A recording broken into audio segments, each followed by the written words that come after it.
আসসালামু আলাইকুম। জানিয়ে দেব এই মুহূর্তে হাতে পাওয়া সর্বশেষ ভয়ঙ্কর কিছু আন্তর্জাতিক আপডেট বাংলা সংবাদ। শুরুতেই থাকছে সংবাদ শিরোনাম।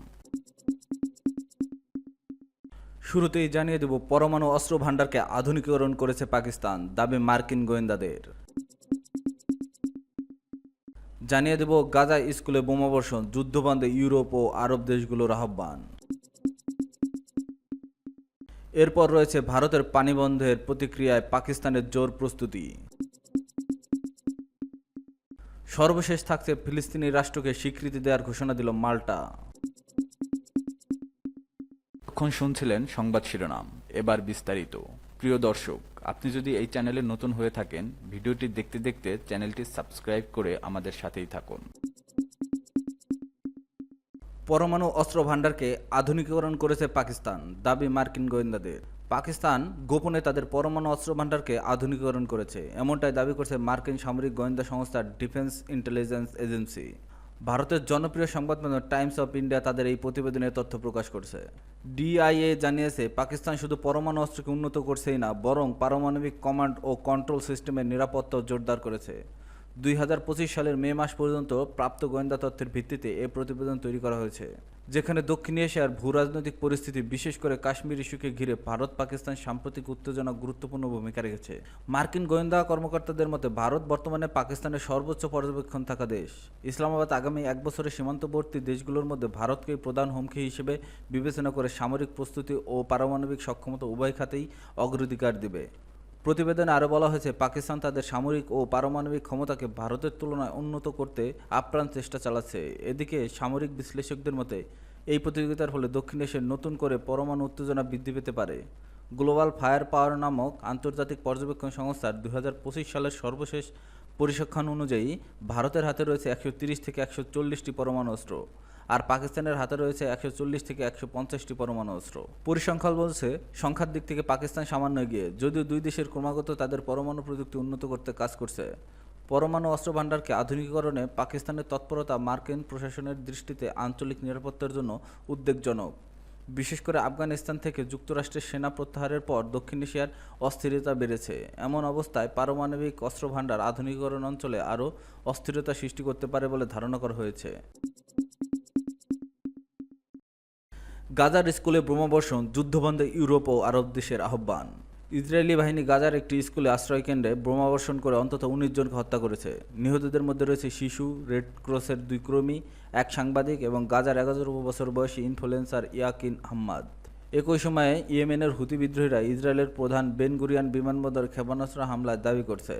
ইসরায়েলি সেনাবাহিনী জানিয়েছে তারা ক্ষেপণাস্ত্রটি প্রতিহত করেছে। গাজার স্বাস্থ্য মন্ত্রণালয়ের তথ্যমতে যুদ্ধ শুরুর পর থেকে এ পর্যন্ত অন্তত 53,939 জন ফিলিস্তিনি নিহত এবং 1,22,797 জন আহত হয়েছে। গাজায় সরাসরি মিডিয়া অফিস জানিয়েছে ধ্বংসস্তূপের নিচে চাপা পড়ে থাকা বহু মানুষের সন্ধান না মেলায় প্রকৃত মৃত্যুর সংখ্যা 61,700 ছাড়িয়ে গেছে বলে ধারণা করা হচ্ছে। অন্যদিকে 2023 সালের 7 অক্টোবর হামাসের হামলায় ইসরায়েলের নিহত হয় 1,139 জন এবং 200 জনের বেশি লোককে জিম্মি করা হয়। এদিকে স্পেনের রাজধানী মাদ্রিদে 20টি ইউরোপীয় ও আরব দেশের পররাষ্ট্রমন্ত্রীদের অংশগ্রহণে একটি বৈঠক চলছে। স্পেন ইউরোপীয় ইউনিয়ন ও ইসরায়েলের মধ্যে চুক্তি স্থগিতের আহ্বান জানিয়েছে এবং ফিলিস্তিন ইসরায়েলের দ্বিরাষ্ট্র সমাধানের পক্ষে জোরালো কূটনৈতিক চাপ সৃষ্টি করেছে।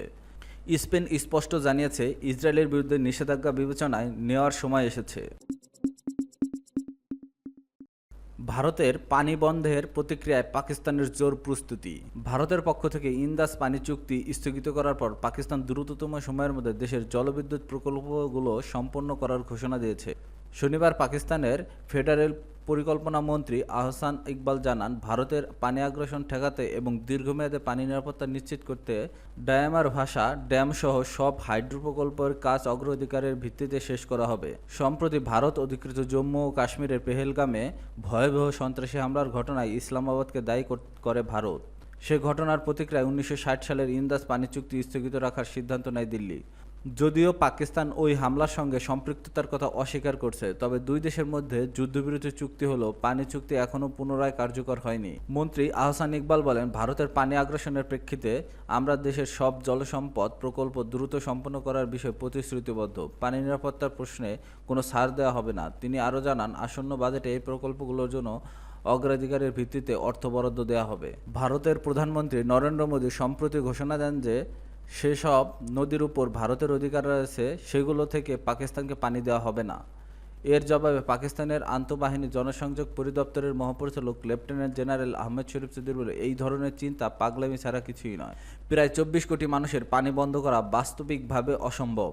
আল জাজিরাকে দেওয়া এক সাক্ষাৎকারে তিনি বলেন, শুধু একজন উন্মাদ ব্যক্তি ভাবতে পারেন যে ভারত পাকিস্তানের পানি পুরোপুরি বন্ধ করতে পারবে।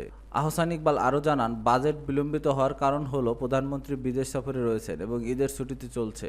তিনি জোর দিয়ে বলেন, বাজেট বিষয়ে কোনো আন্তর্জাতিক মুদ্রা তহবিলের চাপ নেই। তিনি বলেন, দেশের বর্তমান নিরাপত্তা পরিস্থিতির কারণে প্রতিরক্ষা বাজেট বাড়ানোর প্রয়োজন এবং একই সঙ্গে তরুণ প্রকৌশলীদের জন্য একটি বেতনভুক্ত ইন্টার্নশিপ প্রোগ্রাম চালু করা হবে। ফিলিস্তিন রাষ্ট্রকে স্বীকৃতি দেওয়ার ঘোষণা দিল মাল্টা। ভূমধ্যসাগরে অবস্থিত দক্ষিণ ইউরোপের দ্বীপ দেশ মাল্টা ফিলিস্তিনকে রাষ্ট্রকে হিসেবে স্বীকৃতি দেওয়ার ঘোষণা দিয়েছে। দেশটির প্রধানমন্ত্রী রবার্ট অ্যাবালা একথা ঘোষণা করেছেন। তিনি বলেছেন, আগামী মাসেই ফিলিস্তিন রাষ্ট্রকে আনুষ্ঠানিকভাবে স্বীকৃতি দেবে তার দেশ। রোববার রাতে এক প্রতিবেদনে এই তথ্য জানিয়েছে বার্তা সংস্থা আনাদোলু। রোববার এক রাজনৈতিক অনুষ্ঠানে দেওয়া বক্তব্যে অ্যাবালা স্থানীয় ও আন্তর্জাতিক বিভিন্ন বিষয় নিয়ে আলোচনা করেন, যার মধ্যে সবচেয়ে বেশি গুরুত্ব দেন গাজার চলমান মানবিক সংকটের উপর। মাল্টা টুডে পত্রিকার বরাতে জানা যায়, গাজায় ইসরায়েলের লাগাতার বোমাবর্ষণের প্রসঙ্গে প্রধানমন্ত্রী অ্যাবালা বলেন, এই মানবিক ট্র্যাজেডির দিকে আমরা চোখ বন্ধ রাখতে পারি না, যা প্রতিদিন আরও ভয়াবহ হয়ে উঠেছে। তিনি বলেন, ফিলিস্তিনকে স্বীকৃতি দেওয়ায় মাল্টার নৈতিক দায়িত্ব এবং আগামী 20 জুন এক আন্তর্জাতিক সম্মেলনের পর এই স্বীকৃতি কার্যকর হবে। প্রধানমন্ত্রী অ্যাবেলা আরও বলেন, তিনি বিশেষভাবে মর্মাহত হয়েছেন সেই ভয়াবহ ঘটনায় যেখানে গাজার দক্ষিণে খান ইউনুস শহরে ইসরায়েলি বাহিনীর হামলায় ফিলিস্তিনের শিশু চিকিৎসক ডাক্তার আলা আল নাজ্জাজের 9 সন্তান নিহত হয়েছেন। হামলায় ডাক্তারের স্বামীও গুরুতর আহত হন এবং এখন একমাত্র জীবিত সন্তান মা বাবা ভাই বোন হারিয়ে শোক বয়ে বেড়াচ্ছে। প্রধানমন্ত্রী অ্যাবেলা জানান, মাল্টা সরকার ডাক্তার আলা আল নাজ্জাজের ও তার পরিবারকে স্বাগত জানাতে প্রস্তুত।